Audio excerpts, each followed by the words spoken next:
सोंगाड्या हा 1971 मध्ये प्रदर्शित झालेला मराठी भाषेतील विनोदी नाटक चित्रपट आहे, जो दादा कोंडके यांनी त्यांच्या पहिल्या निर्मितीमध्ये निर्मित आणि अभिनीत केला होता. गोविंद कुलकर्णी दिग्दर्शित या चित्रपटाने दादा कोंडकेंच्या रिबाल्ट कॉमेडीची सिग्नेचर शैली स्थापित केली, ज्यामध्ये उषा चव्हाण, निळू फुले आणि राम कदम यांचे संगीत होते. हा चित्रपट बॉक्स ऑफिसवर एक मोठा यश होता. हा चित्रपट 25 आठवड्यांहून अधिक काळ चालला. चित्रपटाचे कथानक आणि महत्त्व. कथानक.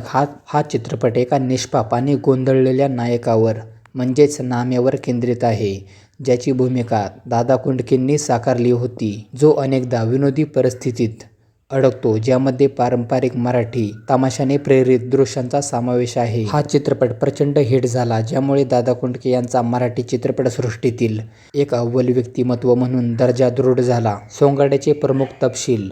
प्रकार. विनोदी तमाशा आधारित सामाजिक. दिग्दर्शक गोविंद कुलकर्णी. निर्माता आणि स्टार दादा कोंडके. मुख्य अभिनेत्री उषा चव्हाण. लेखक वसंत सबनीस. संगीत दिग्दर्शक राम कदम. प्रकाशन तारीख 24 फेब्रुवारी 1971.